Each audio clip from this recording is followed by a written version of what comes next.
Welcome to the Digitally Dreaming Off the Gridiron podcast. I'm your host, Asif Ali. I'm joined today by returning guest, familiar face, Gabe Martinez. Coach Gabe Martinez. Coach, how you doing? I'm good, man. I'm good. Thanks for having me. Absolutely, absolutely. Today is the second anniversary of Kobe Bryant's passing, so we are swagged out in the right gear for Kobe Bryant. 81 forever. A man, a myth, a legend, someone who inspired me as an athlete. So yeah, Coach, if you have anything you want to say about Kobe and his influence and impact and legacy, feel free to share any thoughts. Yeah, man.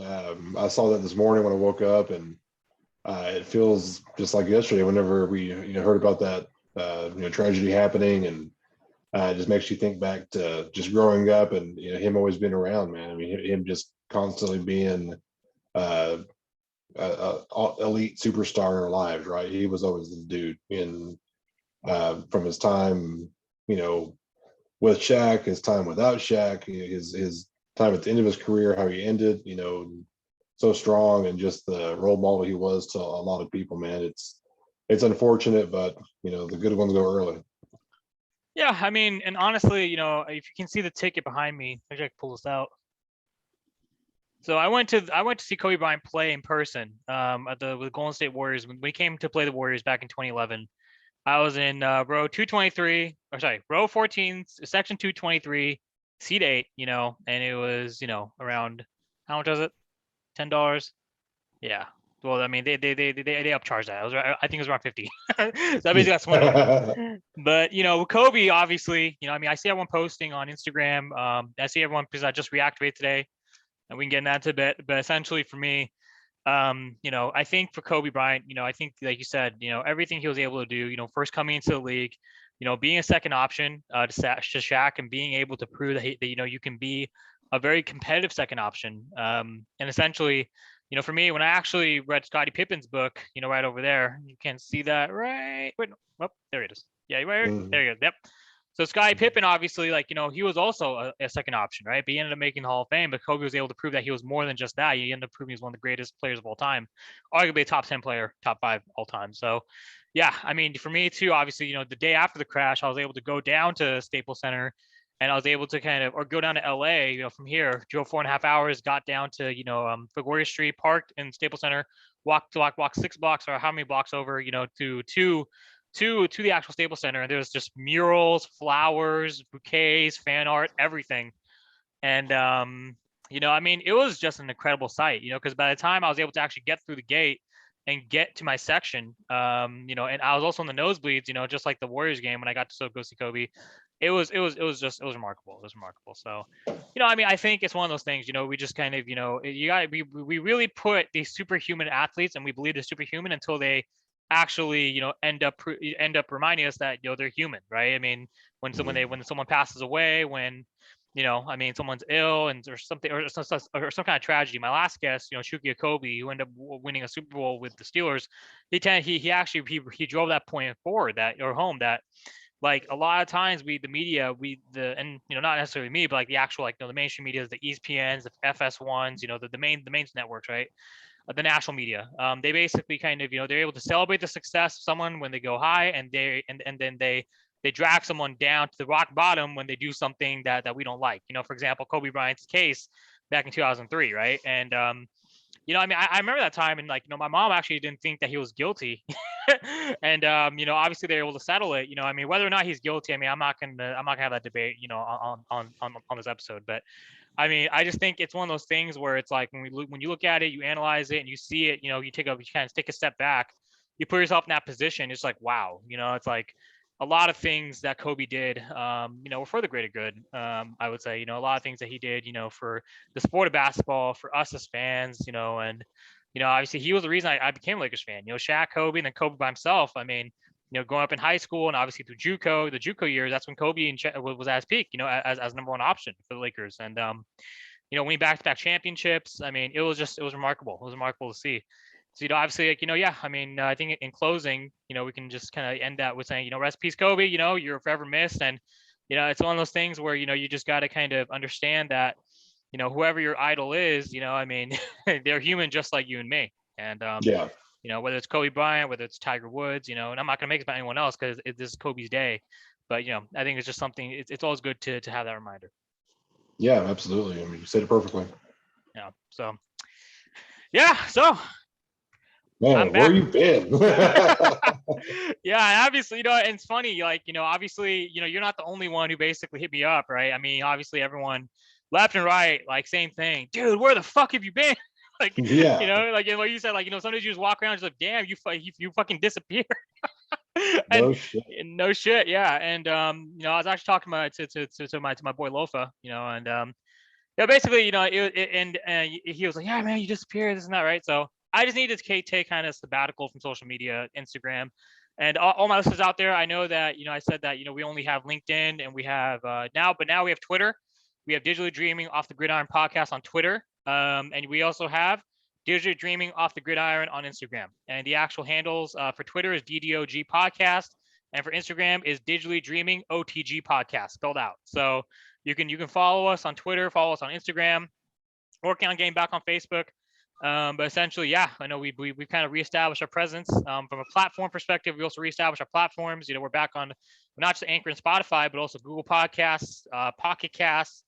I think also web browsers, so some other external apps. So it's kind of nice. I mean, I think for me, spending the last kind of 9 months off social media helped me kind of really reflect, on my life and kind of my career, as you can see, has definitely benefited quite a bit. And obviously, to everyone out there, all my friends, family, who have basically welcomed me back, to social media, IG, Twitter, whatever, thank you all. Obviously, I do apologize for leaving so abruptly, right? But hey, I'm back now. Y'all can reach me through DM if you want. You can say anything you want. I mean, I'll actually let me show you something. I gotta show you this. This is the message I got today. Oh my god, let me show you this one. This one's a keeper. I was showing it to my little brother, and he was just fucking cracking up, just like me. All right. Let me pull this up. Where is it? Frozen? Can I go? Oh, there we go. There it is.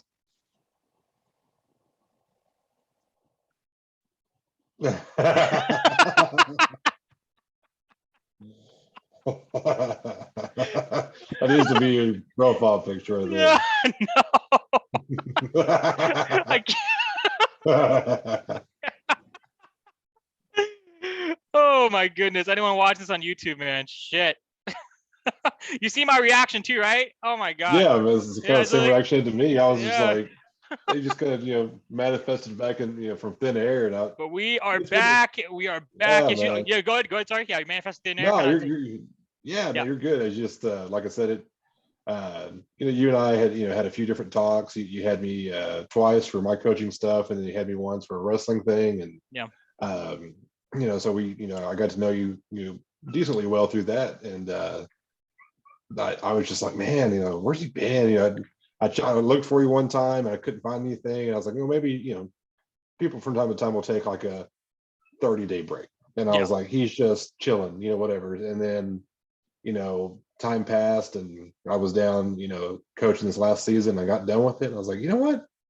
I still haven't seen him, and so I reached out to your boy that we did that wrestling podcast with, and I was like, hey man, I was like, where is he at? Like, what? He's like, dude. He's like, honestly, he's like, I don't know. He's like, I think he has a LinkedIn. He was like, but besides that, like, I don't know what he's doing, where he's at. I was like, I just hope he's okay. Like, I just hope he didn't like take a trip somewhere and get caught up or whatever. Oh man, yeah, no, absolutely, yeah, I know. And obviously my boy Alex, shout out Alex. Alex, if you're listening to this, you should be ashamed of yourself, man. You've been seeing what I post on LinkedIn. No. Essentially, like I said, I've been so for the past kind of 9 months, so it's funny you asked. I've actually been invited, and so to LinkedIn, I've actually been very active on LinkedIn. For anyone who has me on LinkedIn, you guys can kind of see it. And obviously, one of the last guests who's also returning, Coach Jesus Carbajal said the same thing. He's like, damn man, he's like, I only see you on LinkedIn, like, it's like, and I'm like, yeah. But I'm like, LinkedIn has been very powerful because, from a professional networking perspective, it's a little different than Facebook and Instagram, right? Because you need to, it's a little bit more kind of niche in the sense that you need to kind of have some sort of career track. You need to be kind of in like a different domain than like everyone else. You can't just be anybody making LinkedIn. You can technically make a LinkedIn, but you're not really going to build a network unless you actually have a, an actual career, right?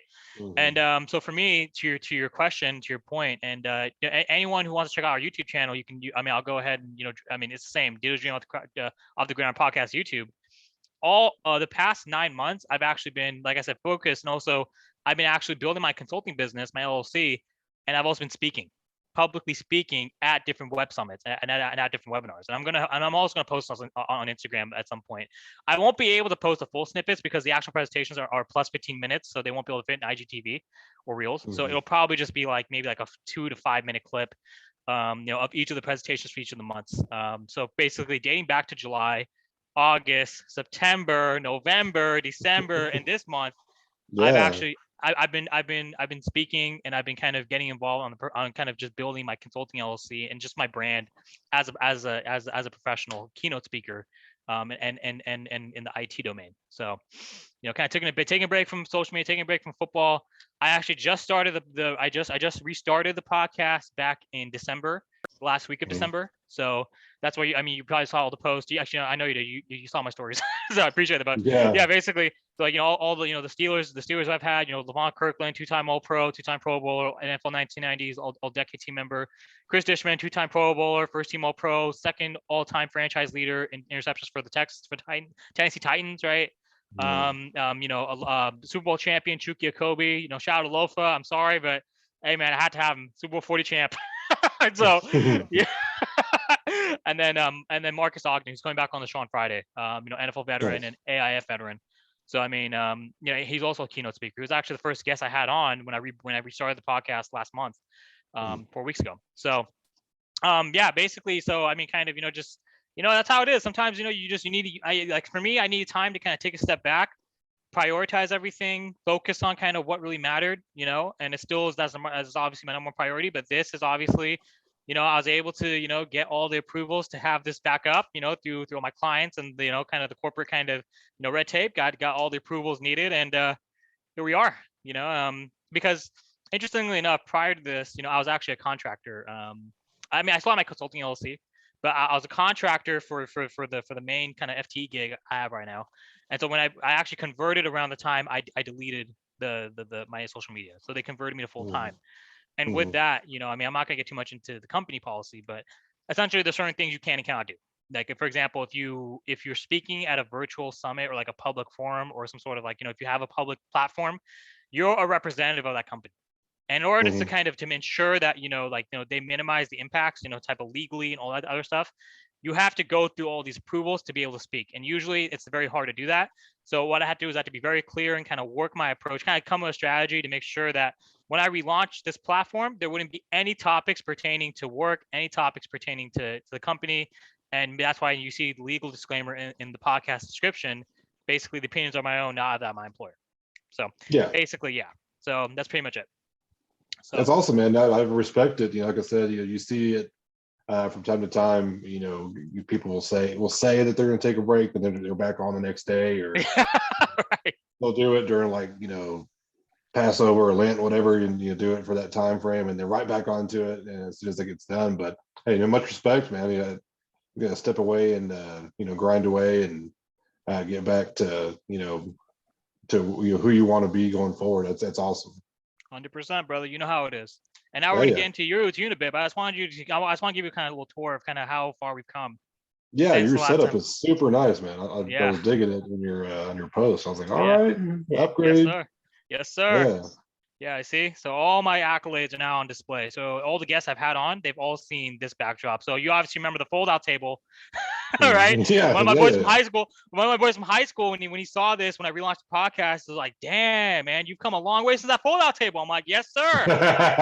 Yeah, man. Yes, sir. No, so I appreciate that. But yeah, let's kind of now. Yeah, I appreciate. So now everyone knows. If you're listening to this, this is kind of where I've been. Here I am now. I'm back. That's it. All that matters, I'm back in saddle again. So pretty much, yes. So let's talk about you. So you mentioned your season. Obviously, when we last talked, the West Texas Warbirds had signed Carlos Thompson. Carlos is now with the Spokane Shock. You talked about your season. Talk to me about what transpired from from last year up until now for you. Man, it was a spectacular once in a lifetime season that we had, man. I mean, it just, Carlos himself, he came in, he played all three phases of the game. He was probably our best defensive back that we had as well. He prefers playing defense, getting to know him on a personal level. And, I just really respect his work ethic, man. You would think from a guy that was on Last Chance U and had, former D1, experience and all the trouble that he's been through, in his past, that he might have like a bit of a, diva mentality. Never had, never showed that. He didn't like talking about Netflix. He didn't like talking about any of that kind of stuff. He was just there to work. So it was great, man. I mean, he really was, one of the key guys on our team. It was, like I said, a great season. We came in, had a great camp. It was a constant, how the indoor game works. It's constant roster moves. So we're bringing in, we're bringing in like 3 to 5 guys every Monday. Right. And just, sometimes sending them home, sometimes signing them, sending somebody else home, constant back and forth when it came to that waiver wire, right? So that's just the name of the game. Yeah. But dude, it was great. We started out hot. We played the defending champion, which is the Amarillo Venom, first game in their house.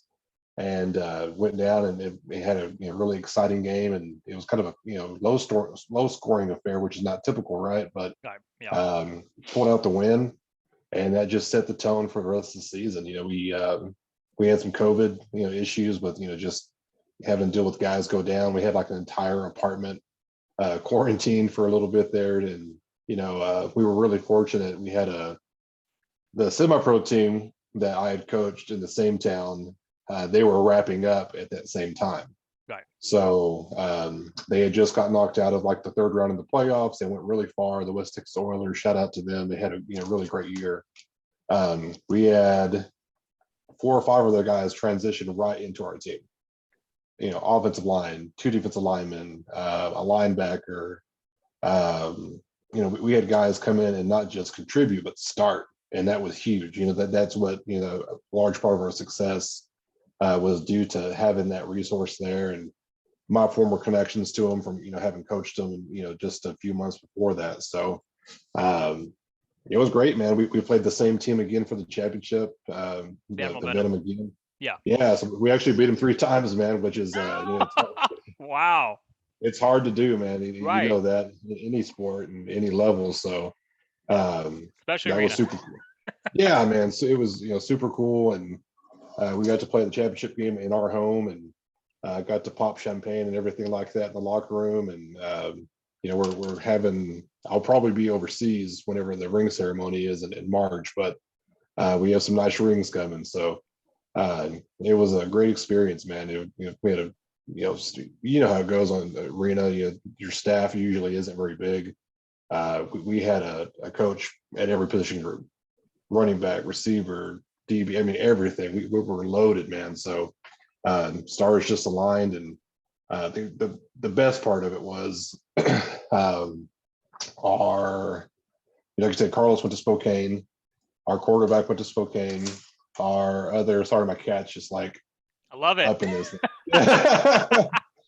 What's his or her name? This is Snow, and No, this is okay. the first time Snow has been allowed in this room, so she is very curious. But I mean, all these guys leveled up, man. They got contracts in the IFL and the CIF. We have a guy that just signed with the Albany Empire. Melvin Hollins. He was our starting center. Nice. My boy, my running back, Tim, he got signed with them as well. Man, we just had such a large percentage of our team level up based upon that. We did what we could, right? Coaching them and stuff like that, but they went out and performed. They got themselves great film, which is the whole point of it, right? You want to level up. You want these guys. There's nothing wrong with being a hometown hero or anything like that, or he's right in the camera. Nothing wrong with that, right? There's a lot of guys will make a family in that town and stay and play, however many years with that team. Right. and then they just call that home, and that's great. We have guys like that on staff that did that in their career. So they were kind of able to serve as a role model. But I take a lot of pride on, in being the scouting director and plus the OC for that team, being able to just help promote that, help these guys get up. And man, I can't say enough about it. It was a great experience. Things didn't work out for us to re-sign. I was just in a point right now to where I want to do this full time and be able to, financially, take care of the fam at the same time. And stepped away, and it was all amicable, no real issues or anything like that. I thank the owner, thank the head coach and all that kind of stuff, and went my own way. But it was a good season, man. That's awesome. No, absolutely. And to your point, which you just said, which I think is critical, kind of the whole point of getting the film and making sure you level up, right? I think the thing about the AIF, but it was on the Premier Leagues when it was in existence, before the CIF and the IFL materialized and kind of, fermented across the indoor scene. That was one of the things, that was key, right? I mean, everyone would try to, level up or try to at least get to that next level, right? The tier 1A, tier 1B, tier 1C kind of, arena game, which may not be common, obviously, like, people don't know that, but essentially that's kind of, where, with the West Texas Warbirds, I think you guys are in that tier 1, what, in between the A and B, right? Kind of there. Yeah, I mean, I always look at it. We're kind of in step with the CIF. Okay. IFL kind of rules the domain right now as far as it goes, just because of resources. Absolutely. But yeah, pay scale and everything else. The Warbirds just recently announced their new league, which is the AFA, I believe. So they have, the Venom still. They have a team out of Houston, the North Texas Bulls, they won their league last year. This new team, I think, out of Georgia, the Magnolia State Spartans. There's a team down in Rio Grande Valley that's going to be in it. So they're looking to really grow that. So yeah, it's kind of where we always kind of compared ourselves to. So yeah, I mean, it's great, man. It's always nice to help these guys get where they want to go, right? I mean, it's just, even if it's instead of $200 a game, you're getting paid $500 a game, or from there you make the jump to $1,000 a game, and then next thing you know, you're looking at CFL money and NFL money, right? So it's awesome. Or in my case, $80 a game. Hey. Yay. I've seen worse. I've seen way worse. Exactly, right? So I mean, at the end of the day, you just got to take the principle you're getting paid to play, right? So yeah, I mean, absolutely. and that's pretty much it. So that's awesome, man. No, it's great that you were able to develop those guys. That's funny, kind of what you said about the leveling up and the levels in the film, and it kind of it harkens back to the first guest of the original kind of incarnation of the show, the 81 podcast, which is who's actually now who I've reconnected to as of today, also on IG, Darius Prince, who's also re-signed with the Albany Empire. Your center, who also signed there. So obviously Darius Prince, Arena Bowl 30 MVP. His story is very similar. I mean, my story and his story. I mean, I feel like it's almost like a melting pot when you play like as this long, at the indoor game level, right? Because there's everyone. It's such a, like I said, it's small in terms of the rosters. It's small in terms of kind of having coordinator and staff, for every single position. It's interesting to me that you guys are able to afford that. Honestly, because obviously, like when I was playing, it was like one coach overseeing and maybe like one position group coach, right? And so I mean, and there'd be maybe one kind of gopher who just kind of like rotate, and right, manager and manager whatever, slash yeah. And I had to backfill that position as while also playing. So I mean, because I was the only one, kind of I mean, with the know-how of actually and my last season, obviously playing with the Falcons, right? They also put me in that same GM type of role, which is fine. I mean, at this point, I mean, I have my master's and I kind of knew kind of how to run things, right? So business wise, it's just resume stuff for you too. Yeah, absolutely. That's all it is. It's all resume stuff. I mean, I don't list it as GM. I list it as kind of as a player, right? Because, in my world, I mean, as you can tell, I don't really need too much else to, add to the skill set. So, I mean, for the Arsenal's full. So, but I mean, I will say I did enjoy being the GM for the guys, and also kind of to your point, the younger guys, right? Because like, when I played in the AIF, I was only 22 years old, right? And so I was that was my first team. When I did an interview last week on the on the Living Your Best Purpose podcast. They're gonna post that probably next week, and so I'll probably, and now that now they actually inspired me to get back on IG too, because they're like, yeah, like, like we have 6 different types of platforms and we can promote you can promote. I'm like, yeah, absolutely. And on other podcasts, I think that's kind of what also inspired me, because then when I kind of got things like settled, all the things I need to settle got settled, and I restarted the platform, all the different other podcasters started reaching out on YouTube, LinkedIn, now Twitter, right? Most recently, like, yeah, man, like if you got IG, hey, man, let me follow you, this and that. And I just want to make sure that all the red tape was cleared before I get back on social media, and it is. But to the point, kind of, what we were talking about, right? So like, I was 22 when I first started playing for the Eagles. I won Special Teams Player of the Year, right? In my first year playing arena, a full season. I obviously had stints with the San Jose SaberCats prior to that.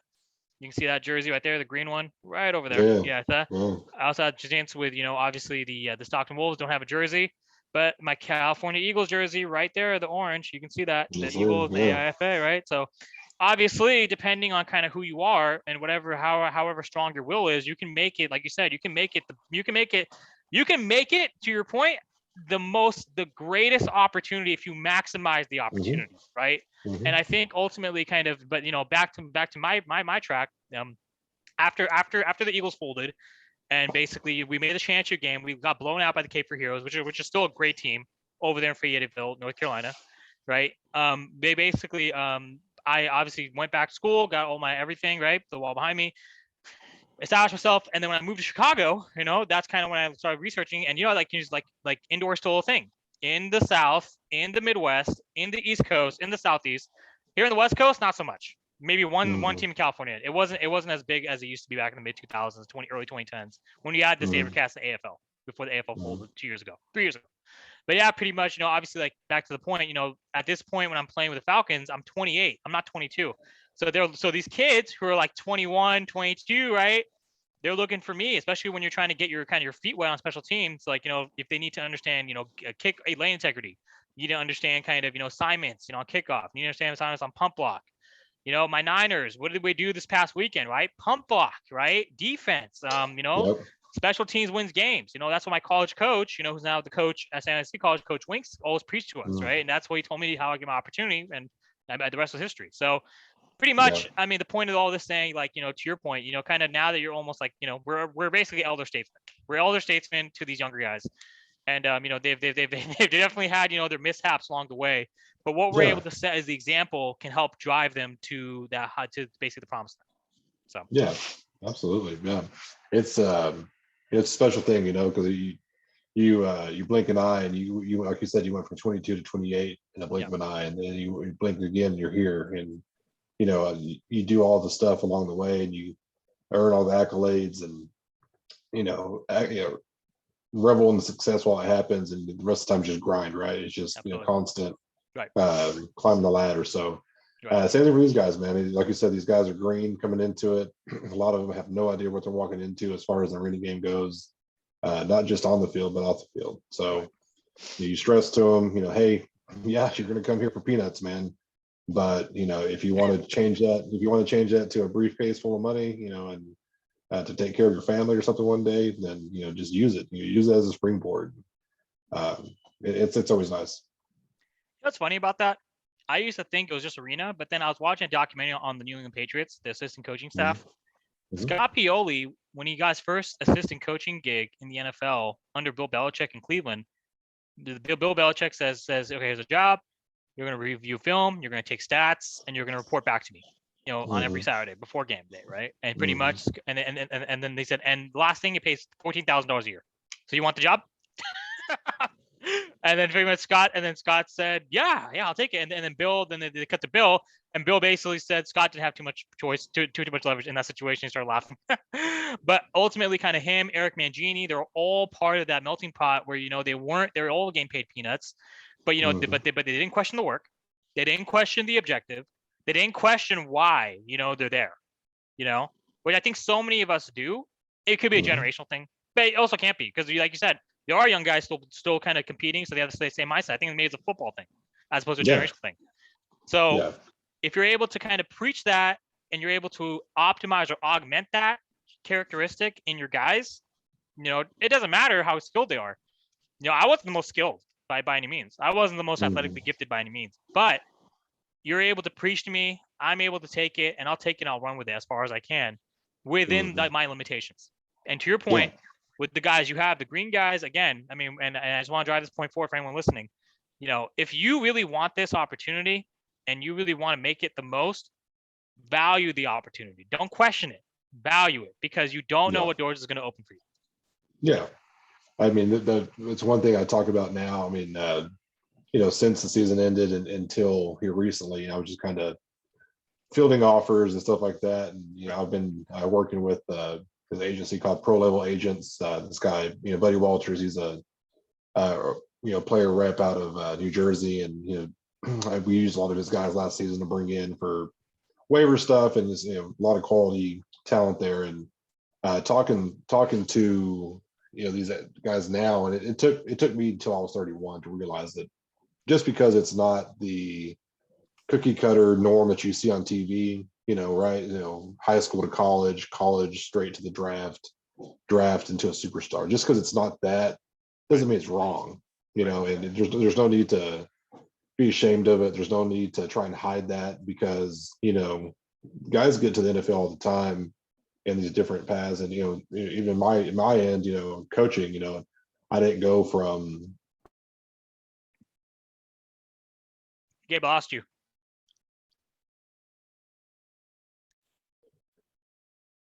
All those stops along the way is what got me to this point. You know, it's what, you know, the time in semi-pro, having to be thrown into the fire, coordinating a defense with, you know, a bunch of players around you that are, you know, anywhere from 5 to 10 years older than you, and having to gain their respect, right? You know, it builds up, and then next thing you know, you look up, you're like, oh shit, like I'm getting coordinator offers, getting head coach offers. Like it happens eventually. You know, it may happen. The guy for the Raiders is like 42 years of coaching, and it was his first head coaching, you know, job, you know, even as an interim, you know. So it may never happen. It may happen at that point. But like you said, don't question it. Just embrace it. 100%. Kind of to your point about the semi-pro thing, you know, obviously, because arena and semi-pro, there's a lot of mish and mash, right? Depending on kind of, you know, what tier it is. So kind of to that point, like you said, and you know, for me, like even those young guys, there's old guys, right? There's guys, you know, and you know, and because again, like you said, it's a melting pot, and you know, you have to earn their respect. I remember one of my teammates like, you can't command respect, you have to earn it. So I'm like, all right, cool, bet. You know, I mean, let's see. I'll be the GM. I'll align everything. I'll help market the brand. I'll help do what I need to do, you know, outside of the gridiron. And pretty much we'll see what impact that has on the team. And hey, it worked out dividends. And, you know, I mean, I think, you know, my last season ended pretty well, you know, so I'm not really too, you know, I don't question it by any means. And I think to your point, like you said, you went through the ringer, you went through the fire, you went through all these different phases, you know, from semi-pro, and obviously, you know, going through, you know, obviously you were also at Texas Tech for a little bit. You kind of went up and down a bit, where you kind of went up, then you kind of, you know, did the volunteer I guess in a sense, because I mean, it's not really volunteer, you're just not paid. That's what it is. That's what it is, man. It's internship, right? Like it is what it is. Yeah, and essentially you take that and you basically make it so semi-pro, like I said, and they now to the point where you are now, you're basically now fielding offers from the higher tier leagues, you know, of arena and indoor, right? So obviously now, you know, you guys had a great season. So congratulations on your season. Now, pretty much, let's talk about next steps and the big news you got. Yeah, man, it's been great. Like I said, I'm super thankful to Pro Level for giving me this, you know, kind of bridge in between, you know, still getting to help players. You know, had some offers here in the States, different things, you know, think it just didn't work out for any number of reasons, right? It just, you know, when it doesn't click, it doesn't click. Right.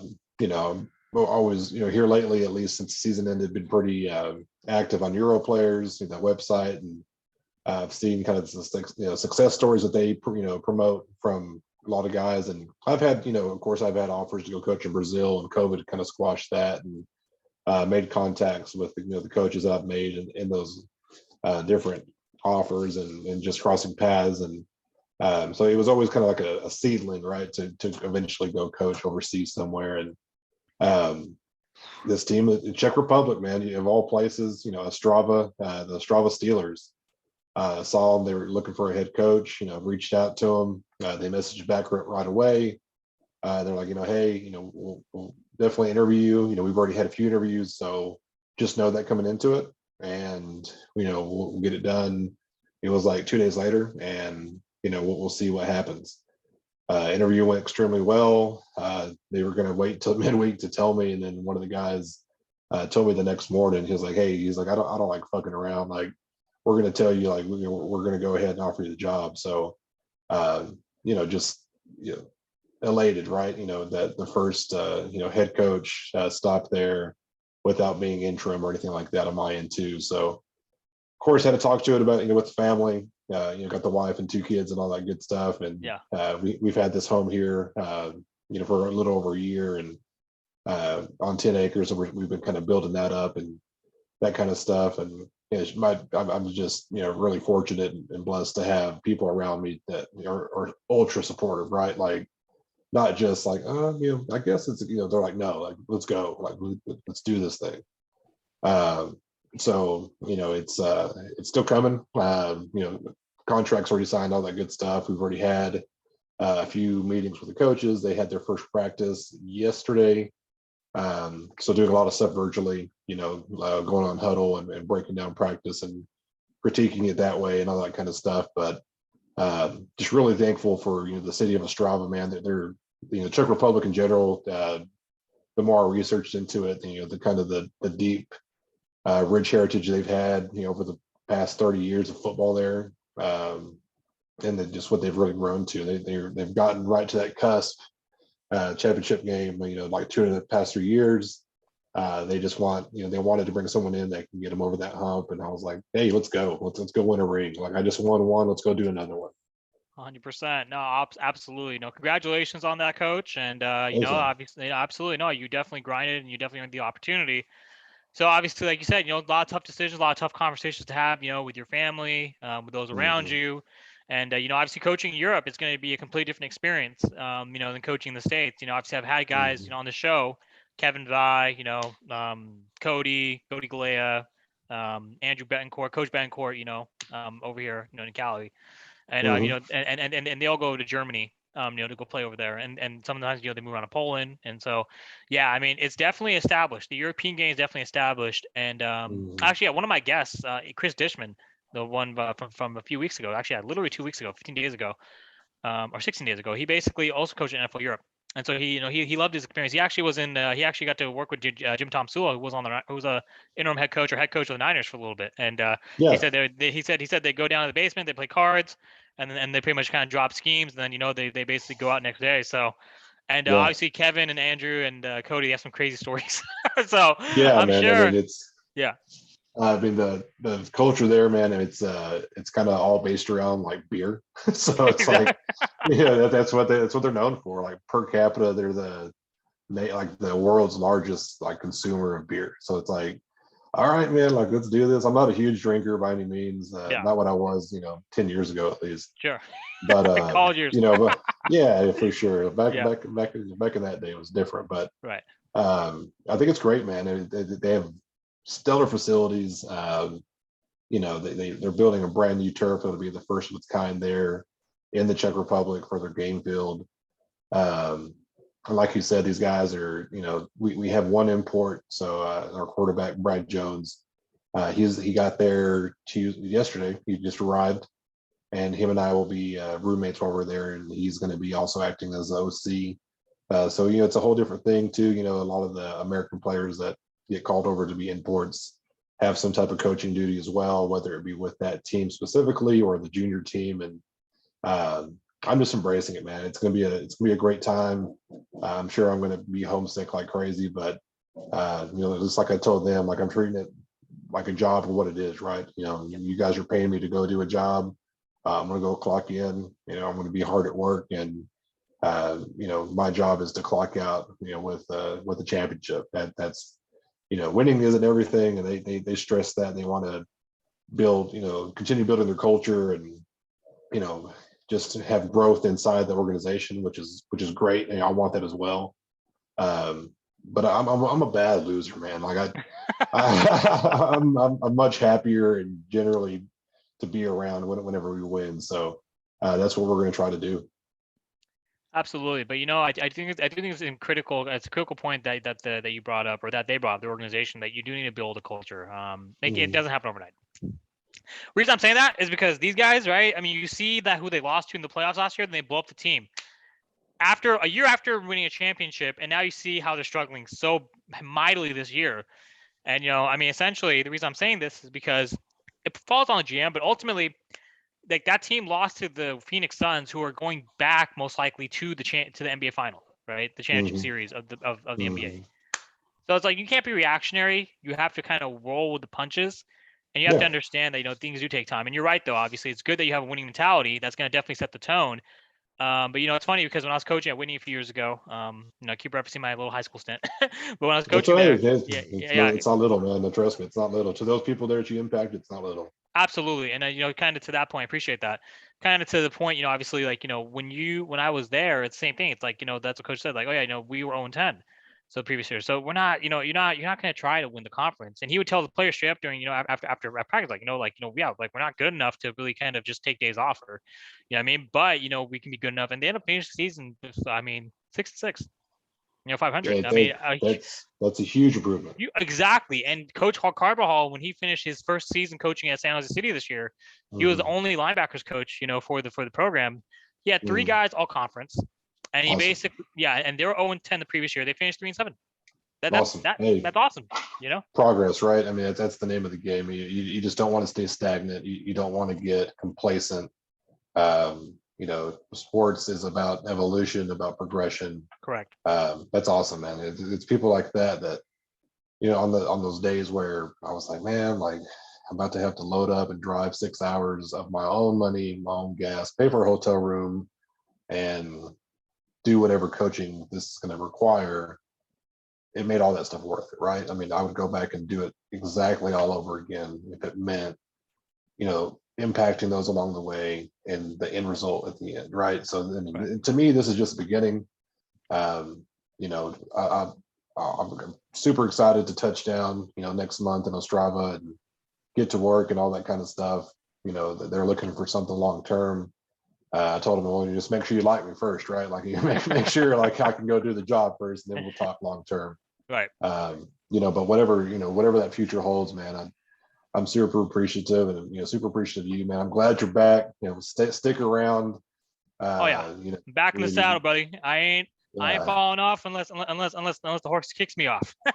And right now I got that motherfucker by the reins, so I'm not worried. Hey, exactly. Even at that, if he kicks you off, get right back on, right? Oh, dude, you already know me. Special teams, baby. All there. That's what we do. That's what we do. Hey, man, Ollie, thanks so much, bro, for your time. Thanks so much for your support as always. I'm gonna plug you up on all my socials too, and make sure we get this fan base pumped back up, to where it deserves for what you do. So, thanks a lot, man, and we'll be talking again soon. 100%, brother. No, you already know. Yeah, we're gonna get the fan base going, and we've already made some traction, made some headway. So I appreciate you kind of helping, just kind of augment that or kind of expedite that a little bit. So definitely gonna. Looking forward to it. I'm definitely looking forward to seeing what was the first name of the Steelers? The Ostrava Steelers. And how can listeners find out about the Ostrava Steelers if they want to kind of get more information? Check them out. They're on Instagram, Facebook, Ostrava Steelers. Feel free to follow me as well. Coach G Martinez on Twitter. Should also be Coach G Martinez on Instagram. Gabriel Martinez on Facebook. I'm always down to collaborate with people, always down to network. And like you said, the whole LinkedIn thing, right? I mean, it's just about building that network in whatever profession you're in. And who knows what that's going to yield in 10 days or 10 years, right? So, I mean, thanks for everything, man. You guys support this man right here. This is the dude. So,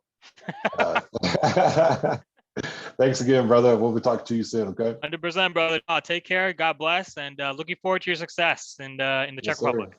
Yes, sir. We'll see you. Yes, sir. Bye.